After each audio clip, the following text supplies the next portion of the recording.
Well, hello and welcome. My name is Nick Brabender, and I'm going to be talking to you today about conation. Well, the first question is, what is conation? Well, originally ancient philosophers theorized that there were three aspects of the mind. These aspects of the mind are cognitive, affective, and conative.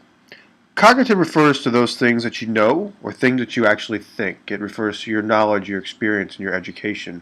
While affective, on the other hand, refers to the things that you feel or you value. The conative aspect is probably the least understood of the three, but maybe also the most important. It refers to those things that you actually do when striving. It refers to your talents, your drive, and those instincts, those conative instincts, that determine what you'll actually do in a situation versus what you think you'll do or what you'll feel you'll do. Well, now the question is, how do we measure um, conation? Well, unfortunately, conative instincts are not measurable.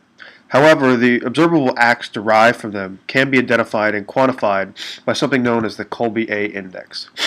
The Kolbe-A index was invented by Kathy Kolbe, and it's about a 20-minute test of an individual's cognitive strengths. It divides all the answers into action modes, and then it ranks from a 1 to a 10. The lower numbers are not necessarily weaknesses, but they're kind of categorized each individual's strengths. The bottom tier of each one is considered to be resistant in each category. The middle is accommodative, while the higher scores are considered to be insistent.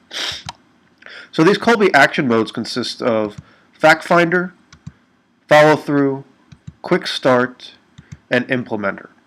As you can see here, this is my personal Kolbe index. You can see that I am an insistent fact finder, insistent follow through, resistant quick start, and an accommodator in the implementer category.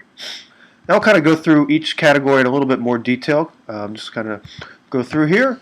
Fact finder is how someone deals with gathering information. They're gonna, anybody on the low end side of the scores are gonna get, they're gonna be simple overview of when they're looking at information. They're gonna get generalized. They'll make some jump to conclusions a little bit more quickly than someone on the higher with the higher scores. On the high end, they're going to get as many specifics as possible. They're going to be precise. They're going to look to seek out as many details as possible and correcting for any error so they have the most accurate and up-to-date information as possible.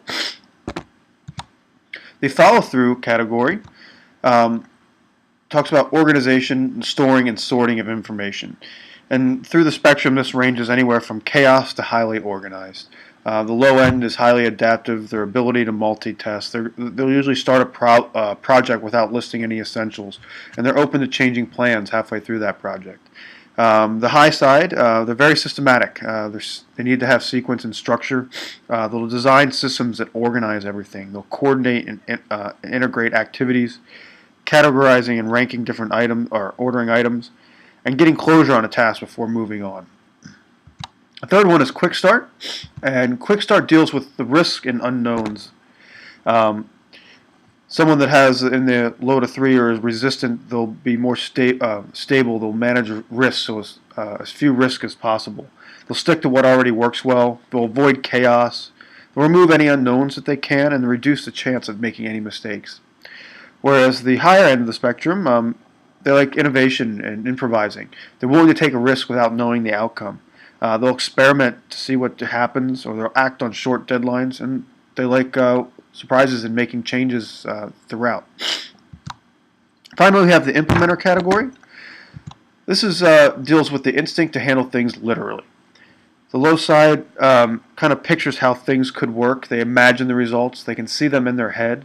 While the high end is very concrete. They actually need to touch it, interact with it, construct tangible solutions, build models. And while the accommodator area is where I fall in, we keep things working as they should. We protect what has already been built. So why is conation important? There's a couple reasons why. First, it kind of goes through, it tells you how someone will act in a situation. Based on these conative instincts, it'll really give an idea of how a person will respond during certain situations that they're placed in. And also, it'll help help an individual understand what they're going to excel in or what their strengths or weaknesses are. It'll allow them to put themselves into a situation where they can use their conative strengths to succeed and to be successful.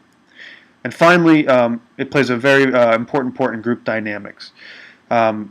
every individual has a different conation profile, and sometimes they don't always interact well with one another. These contrasting profiles can butt heads, and they can spin wheels in groups and not be very productive. And this is known as something called as conflict, where everybody's butting heads. They're not being productive as they should be. On the other end, profiles that work very well together and complement one another can be very productive, and this is known as synergy. This is where everybody comes together. They just flow through what they need to do. They can make decisions, and each of their strengths complements the strength of another one. So they really are able to work well together in a group and accomplish a lot more. So I hope you enjoyed this presentation on conation, and thank you very much.